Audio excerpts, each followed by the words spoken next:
What's up, everybody? Brian Maxwell checking in live from Ray Brand Nissan in beautiful New Orleans, Louisiana. Training here at the Nissan store and at the VW store, which is across the parking lot. Now, typically, when I talk to general managers, one of the things that commonly comes up is they tell me that they have a pretty good sales team. They do an okay job of helping customers, and they understand the product, and they're using the CRM. The only issue that they're running into is that occasionally, all of the prospects that they have loaded in the CRM or that they filled into the pipeline, they're having a challenge with getting them across the finish line. So I want to talk about that as far as with your automotive sales consultants, whether they be green peas or experienced, or if you are an automotive sales consultant and you're utilizing the CRM and you're reaching out to people and you may be having some challenges, a couple of things that you really may want to consider. Number one, when reaching out to your prospects out of the CRM, whether they have already been into the dealership, whether they came in via internet, over the phone, referral, or whatnot, what methods are you using to reach out to these folks over the phone? And email for that matter.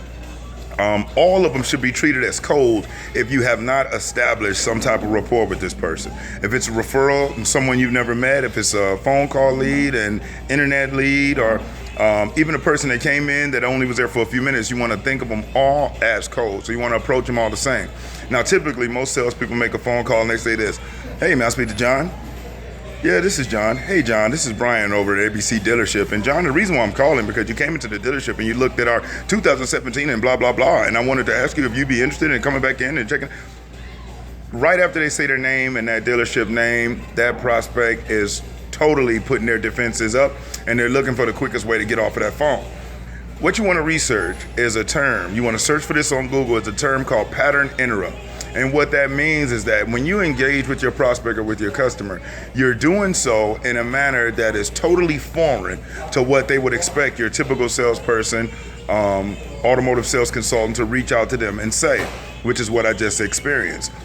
A more effective way that has worked for me and for thousands of automotive sales consultants and salespeople, period, that I've trained across the country, is that when reaching out, making sure that you keep it tight, you keep the questions coming in, and you want to make sure that you really come across as somebody that's looking to explore or find out more information rather than trying to do a 30-second infomercial and sell them a product. So a way to use pattern interrupts when you're contacting a prospect would be something like this. Ring, ring. "Hey, I speak to John?" "This is John." "John, Brian Maxwell. John, I'm looking for a little bit of help. Let me explain the reason for my call, John.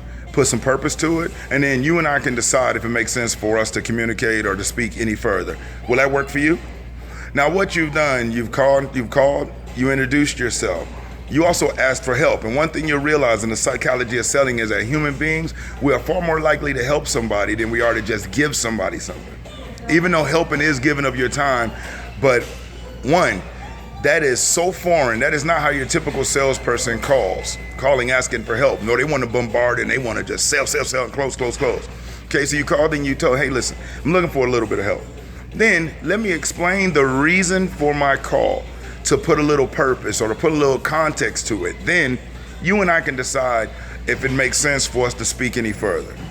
Now, when you put the ball in the prospect or in the customer's court, you say, then you and I can decide if it makes sense for us to speak further.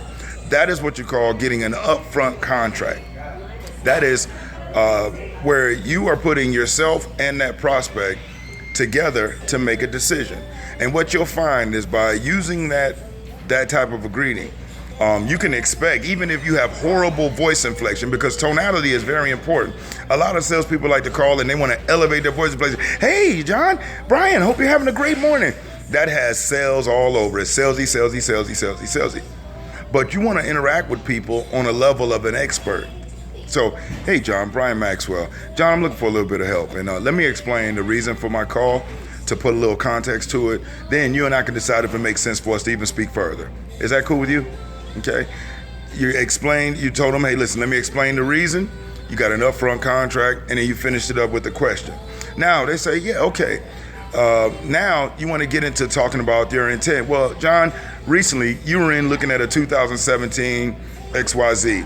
And John, typically when people come in and they look at the XYZ, they have one of three concerns.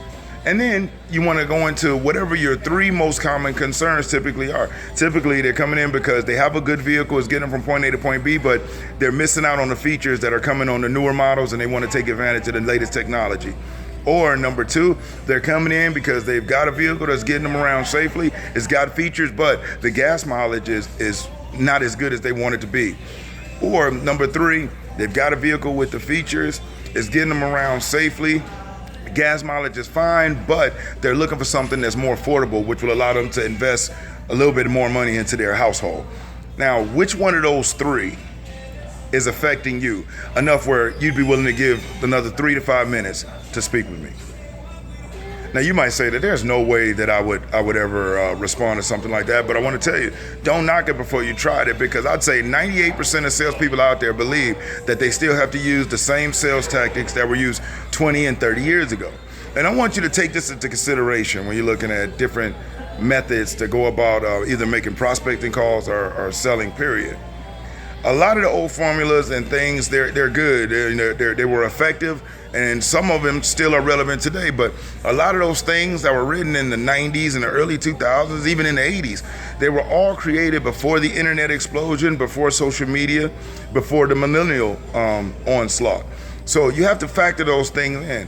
And especially if you're selling vehicles, listen, everybody was able to make $100,000 back in the 80s and 90s before there was any internet to compare anything to. Long before there was Google reviews, before there was social media, before there was TrueCar and Edmunds and whatever else, Kelly Blue Books, all of these things that make it to where now it's a lot more competitive and you have to be far more skilled. So when you're reaching out to make a contact with somebody and you hear the traditional person saying, hey, this is such and such from ABC dealership and I'm calling to touch base with you and see if this is a good time to talk. When do you think it's ever a good time for a salesperson to call a prospect and interrupt their day? Do you believe anybody wakes up and says, you know what, I really look forward to all the salespeople that can call and talk to me. I really want to talk to salespeople today. You yourself probably avoid sales calls like the plague, which is why if you call with your typical sales call, you'll get typical sales results, which is about a 1% either positive response rate or a follow-up. But if you call and say, hey, John, this is Brian, and John, I'm looking for a little bit of help. Let me explain the reason for my call, to put a little purpose behind it. Then you and I can decide if it makes sense for us to speak any further. Is that cool with you? Try it. See what happens, whether you're in BDC or if you're a sales rep on the floor. Just check it out. And you may say, that would never work on me. Well, it's a good thing I'm not selling to you, but guess what? It works. And a lot of people are using it to increase their amount of appointments. And remember, the purpose of this call is not to close a sale, it's to schedule an appointment. Now, the next video I'll put up, I'm actually going to go into what you say once you get them to agree to the 3 to 5 minute exploratory conversation. Okay, so the first step is when you call, hey, John, this is Brian, and John, I'm looking for a little bit of help. Let me explain the reason for my call, put a little context, a little bit of purpose to it. Then you and I can decide if it makes sense for us to speak further. And let me explain why it's so important when you say to get the you and I to decide if it makes sense for us to speak up further. When you put the ball in their court, and then you say, then you and I can decide if it makes sense to speak further. You're giving that prospect or that customer control, and you're getting what's called an upfront contract. It's an upfront agreement from them for you and that prospect to make a decision together based on the information that you provide. Isn't that the same thing that happens at your dealership? So if you're unable to get them committed to an upfront contract, an upfront commitment at this time, there's no way in the world to get them to an upfront commitment or a contract on a $30,000, $40,000, $50,000 vehicle, or even getting them in is going to be possible.